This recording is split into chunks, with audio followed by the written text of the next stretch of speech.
Wow, wow, wow. Hi guys, it's Mandy from MandyleePlays, and in this video, I'm going to share with you my things I want to see for the 35th anniversary of Zelda.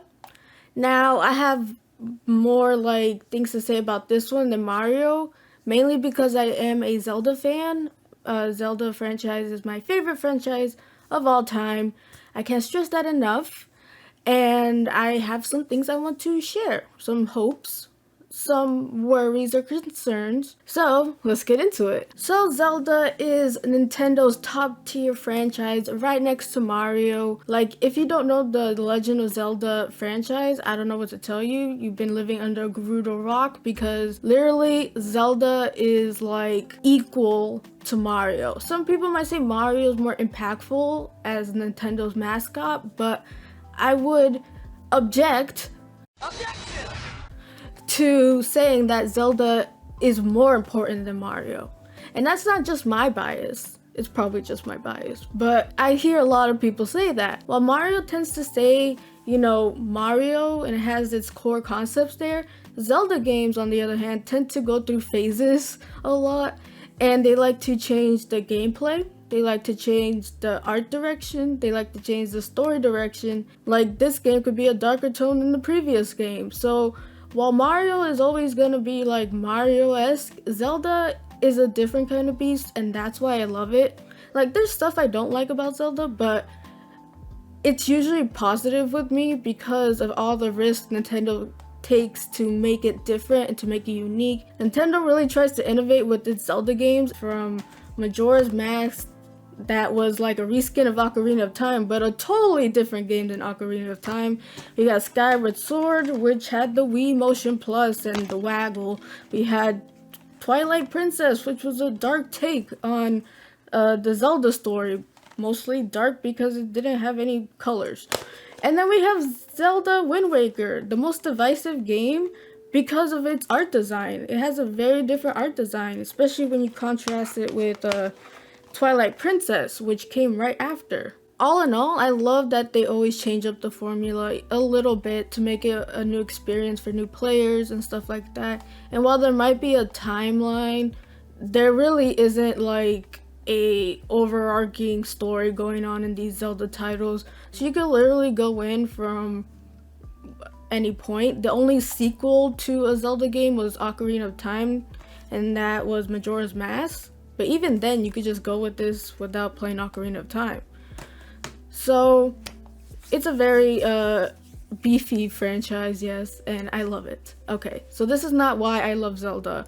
This is what I want to see for the 35th anniversary.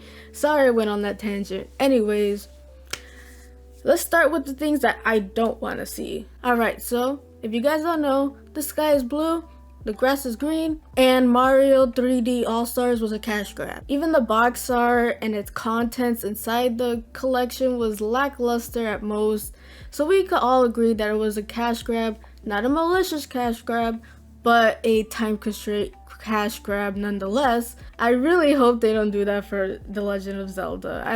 I hope that they learned from that lesson, that you gotta put some love in your collections, especially with your top tier franchises. So that's my first concern. My second concern is I don't want that limited edition BS anymore. Stop it. Please don't do it with this one. Please don't. Seriously, who was like sitting in that meeting room and said, hey, guys, I have an idea? And they're like, what? How about instead of making more money, we still rattle in the hype? You know what the kicker is? We could release the games whenever we want. So let's make these games limited run because we can. They're like, good idea, sir. Good idea, sir.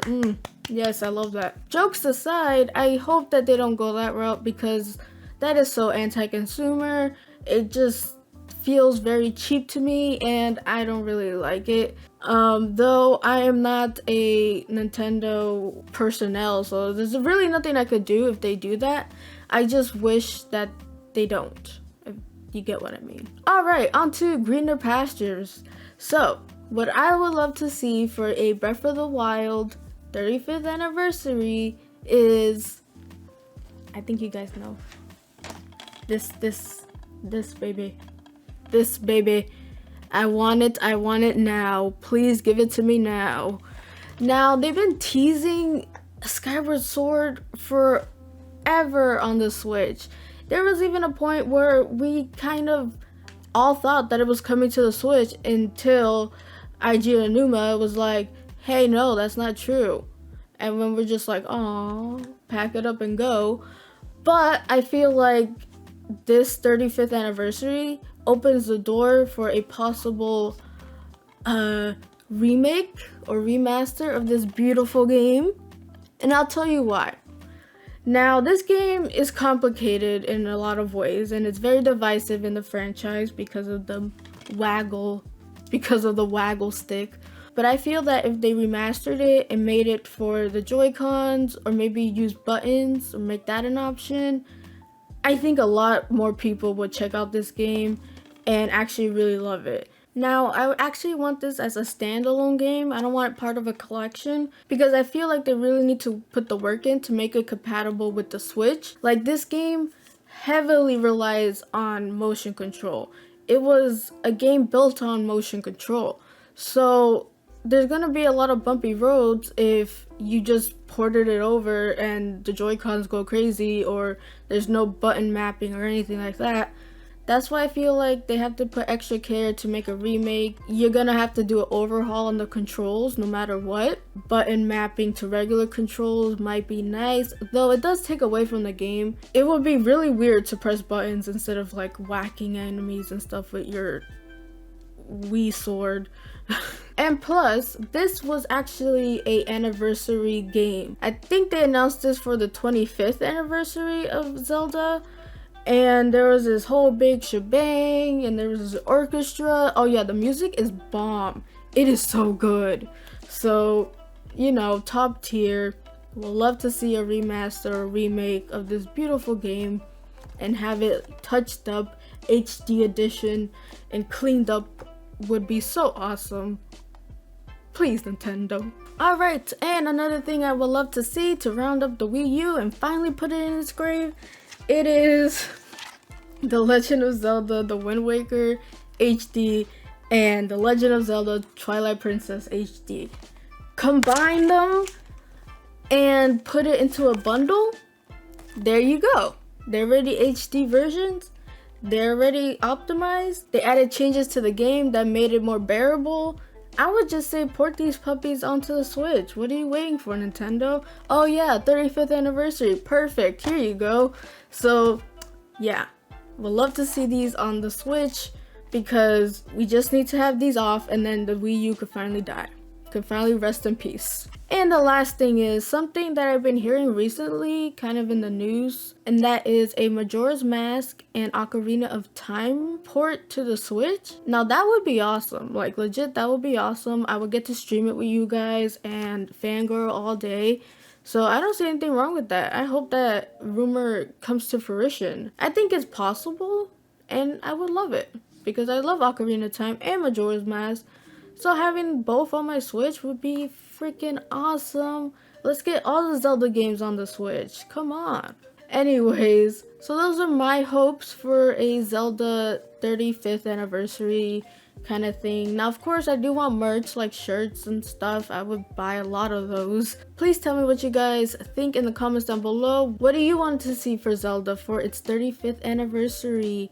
Do you agree with my stuff? Do you disagree? Did I miss something? Let me know in the comments down below. I'd love to hear from you guys. If you guys liked the video, hit that like button. I would appreciate it. And if you guys like my content and would love to see more, hit that subscribe button. I would appreciate that also. And while you're down there, ring-a-ding-ding that bell so you could get notified when my videos and live streams drop.